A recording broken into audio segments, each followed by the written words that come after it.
L'École supérieure d'administration, d'économie, de journalisme et des métiers de l'audiovisuel ESAE offre de nouveaux challenges pour l'année universitaire 2023-2024. Étudiantes et étudiants, parents d'élèves nouveaux bacheliers, ESAE, c'est la garantie d'une formation de qualité à des conditions très avantageuses. À Gbedjromede, à Papa, à Boumekalavier, Parakou, inscrivez-vous en administration générale, administration du travail et de la sécurité sociale, trésor et finances publiques, impôts, diplomatie et relations internationales, journalisme et métiers de l'audiovisuel, gestion des marchés publics, planification et développement local, sciences économiques, sciences juridiques et toutes les filières des sciences de gestion. ESAE vous offre des bourses, demi-bourses et de réductions pour les premières inscriptions dans toutes ces filières. Waouh! En licence 1, 2 et 3 et en master, bénéficiez jusqu'à 50% de réduction sur tous nos sites. N'est-ce pas génial? Infoline. ESAE Gbedjromede, 3e rue à droite en quittant le carrefour Le Jador pour la BIBE Jéricho ou au plus 229 90 93 65 21 98 98 14 00 à Kpakpa au plus 229 52 88 33 33 à Boumekalavi au plus 229 52 88 44 44 Parakou au plus 229 52 46 12 12. ESAE, l'excellence à un nom. Mesdames et messieurs, bonjour et bienvenue sur Free Sport, la 34e édition de la Coupe d'Afrique des Nations de football a démarré le samedi 13 janvier 2024 avec un match d'ouverture, la Côte d'Ivoire contre la Guinée-Bissau au stade Alassane Ouattara d'Ebempe. Les hôtes de cette édition ont brillé d'entrée en remportant la partie sur le score de 2-0. Hier dimanche, 3 autres matchs ont suivi avec des résultats qui ont déjoué les pronostics. En effet, le Nigeria, grand favori de la compétition, se fait accrocher par la Guinée équatoriale, 1 partout. L'Égypte a failli couler face au Mozambique, mais grâce au capitaine Mohamed Salah, les Pharaons ont obtenu le nul, 2 partout, avec un penalty de Mo Salah à la dernière minute.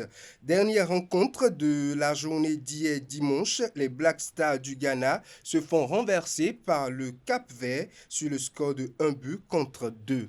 Pour la suite de cette compétition, notamment les matchs de poule, 3 affiches sont au programme aujourd'hui, notamment l'entrée en compétition du champion d'Afrique en titre, le Sénégal, conduit par Sadio Mané, sera aux prises avec la Gambie à 15h. Les hommes du Camerounais Samuel Eto'o seront face à la Guinée à 18h. Pour la dernière rencontre de la journée d'aujourd'hui, l'Algérie sera face à l'Angola. Autre information, la Ligue professionnelle de football a connu son épilogue hier dimanche 14 janvier 2024. Après 18 journées, chaque zone a livré son verdict pour les qualifier en Super League professionnelle saison 2023-2024. Pour la dernière journée, dans la zone A, les Buffles du Borgou ont connu l'échec fatal en faisant le nul, 0 but partout face à l'US Cavalier. Le club emblématique de Parakou manquera ainsi la Super League professionnelle pour cette saison, laissant Damissa Football Club premier, Banigansé deuxième, l'US Cavalier troisième et l'AS Takoné quatrième, représenté valablement la zone A dans l'élite du football béninois. Dans la zone B, victoire qualificative pour Espoir de Savalou face à l'AS Tonnerre. Les hommes du président Baguidi se sont imposés sur le score de 1-0. Profitant de la raclée de 3-0 infligée aux abeilles par l'Autopopo, le club de Savalou décroche le dernier ticket pour la zone en Super League professionnelle. Espoir de Savalou 4e rejoint ainsi Dadje Football Club 1er, l'Autopopo 2e et Dynamo d'Abomey 3e en Super League professionnelle. Dans la zone C, le 20 était déjà tiré avant le coup d'envoi de cette 18e journée. Coton Football Club, l'association sportive du port autonome de Cotonou, les Requins de l'Atlantique et l'AS Cotonou s'étaient déjà qualifiés en Super League professionnelle avant l'ultime journée. Pourtant, lors de cette première phase, tout n'a pas été rose pour Coton Football Club. Le champion en titre, Victor Zronka et ses poulains ont été éprouvés, notamment avant le coup d'envoi de la dernière rencontre pour Coton Football Club. Le technicien français a dressé le bilan avant l'ouverture. Moi, j'aime pas me faire des comparaisons, hein, mais bon. Le Real de Madrid, ils ont eu aussi des problèmes. Paris Saint-Germain a eu aussi des problèmes. Nous, on a commencé depuis pratiquement la fin du mois de juillet pour se préparer, fin du mois de juillet pour se préparer. On ne savait pas le championnat quand il allait commencer, on nous le repoussait tout le temps. On savait pour les joueurs c'est pas facile. Donc on a débuté contre une équipe qui venait de monter, donc on a montré un peu toute notre expérience. Par contre après on a eu un peu de difficultés, on était un peu dans le dur. Et puis c'est un peu aussi ma responsabilité. À un moment donné, j'essayais de trouver la meilleure composition d'équipe, redonner du temps de jeu à des blessés. Et je me suis dit à un moment donné, il faut arrêter, buffer. Les meilleurs jouent. Ceux qui n'ont pas de temps de jeu, il manque un peu de temps de jeu après des blessures, ils vont attendre leur temps pour reprendre. Et voilà, donc c'est sûr que pour moi, ça a été un peu compliqué, mais bon, on ne s'est pas énervé, hein, je ne me suis pas non plus paniqué. Il suffisait de remettre les joueurs dans le bon tempo. Et puis c'est ce qu'on a fait. Donc bon, à part le faux match contre les requins, où bon, c'était un match de water-polo, mais pas un match de football. Donc bon, quand tu as un arbitre qui accepte de faire jouer un match comme ça, c'est que bon, ils ne sont pas trop concernés par le football, mais plutôt par la natation. Mais bon, passons.